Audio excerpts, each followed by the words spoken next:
What's up, everyone? So I wanted to start setting up my lab, getting into more systems and networking. And as I was setting it up, I realized that I had swapped out my home router. I was going to use that as an access point in the demonstrations coming up, kind of setting up a complete network from start to finish and then showing you guys along the way. But as I did that, I remembered that I wanted to do a video. So I have my home router here, the one that I swapped out. It's a Nighthawk, and it doesn't have a screen on it.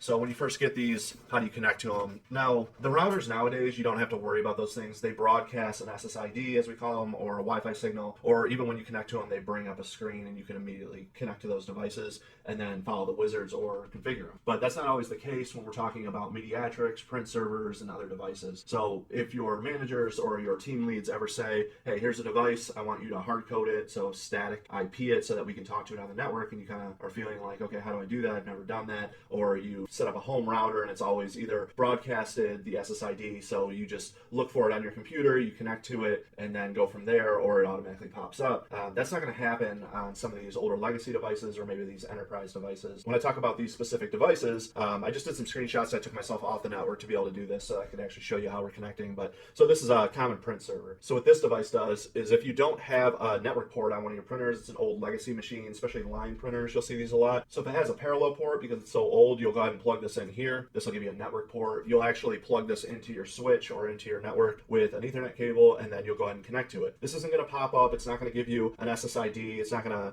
broadcast a wireless signal. So what you would do, so you're going to connect this port directly to your PC or your laptop with a patch cable or Ethernet cable, and then you're going to static IP address your computer, or you're going to hard code, as we say, your computer to be able to talk to this. So what we need to do is, so if it's a StarTech print server, we're going to need to Google what is the default IP address for a StarTech print server. And then once we have that information, then we'll be able to static IP ourselves or hard code ourselves again to be able to actually get into this device and then configure it. Another really common device is this one here, this mediatrix. So there's a couple different brands that do this, but if you're going to move your phone systems from an analog system to a digital system, the faxes, the fire panels, those things, they still need an analog line to be able to communicate. So you'll get these boxes. So this one has multiple ports. They're either smaller or larger, but this is a pretty common one that we use. What we're going to do is we're going to connect an Ethernet cable into this port. That's exactly how the new phone systems are talking. But then we're going to plug our faxes directly into this box. So it's going to go from our fax machine directly to this port right here, and then it's going to come out of this port into our switch, and then that goes out into the network. So that allows us to use an analog line on a digital signal. But these boxes as well, there is no screen on them. They're not broadcasting when you plug into them. They don't pop anything up right away onto your screen telling you how to configure them. So you need to Google the Mediatrix C7 series, what is the default IP address, and then also what is the username and password, and then we'll kind of go from there. So for my old router, I actually Googled this beforehand. Like I said, I took myself off the network, but this is it here. So it is a AC 1900 Netgear Nighthawk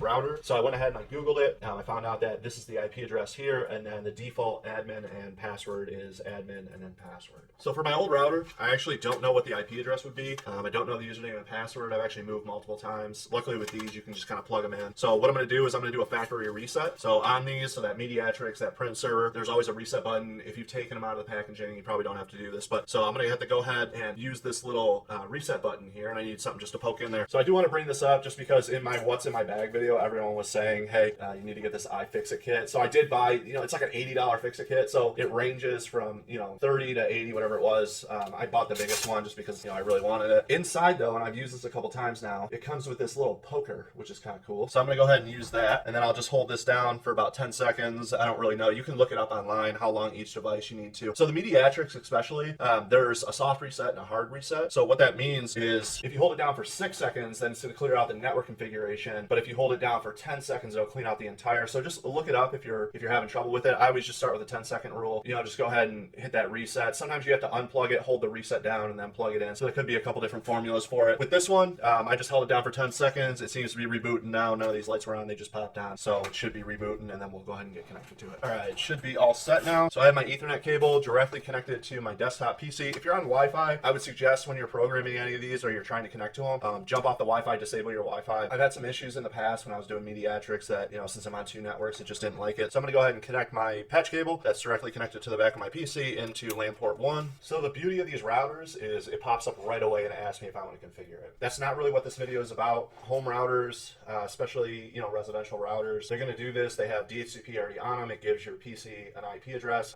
What I want to give you guys is when you can't connect to these things, when these aren't easy devices to connect to. So it automatically popped this up. It gives me the Genie. It's a 192.168.1.1 is is the IP address of the actual device.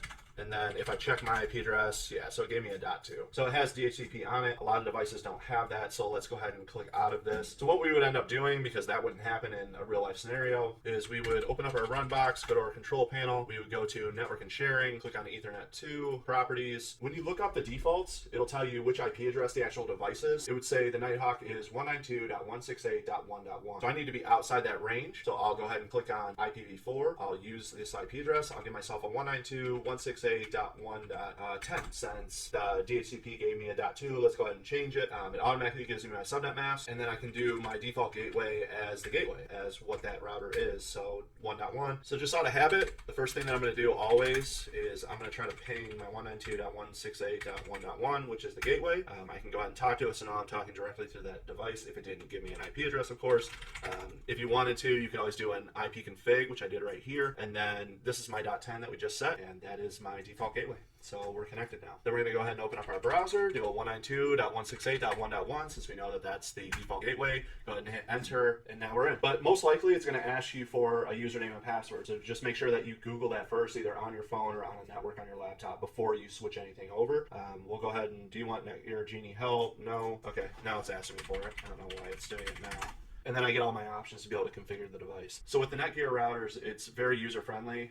Like I said, that I had moved a bunch of times. So basically, I had everything set up before. I moved, I just plugged it back in, connected right to the SSIDs. One thing I want to warn you guys about, for some reason, sometimes on the Mediatrix, sometimes on the print server, sometimes on other devices, because these devices are not used to so much complexity, meaning there's a ton of devices in front of it before it hits the internet, or before it hits the network to be able to reach the devices. One problem that I've run into, for some reason, I don't know why, I feel like I should have this answer for you guys, and honestly, when I've reached out to my higher ups, they said that this should work, so just kind of figure it out. But the way that I figured it out, the workaround, so if you ever run into a device and you can ping the device but you can't get out, or you can't talk to it from an outside source, meaning even a computer in the building, let's say a print server, let's say the print server is just not working, and after you've restarted it 100 times and you're kind of chasing your tail, if you have the router and then you have the switch and you have a gateway on the router, but then your internal gateway that's doing all of your routing, like we talked about in the other videos. So if you do an IP config on a device and your default gateway is actually pointing to your switch because of the internal VLAN routing, if your default gateway is pointing, actually when you do an IP config, to the switch and not the router, go ahead and just point it to the switch. And for some reason, I've seen that work dozens of times,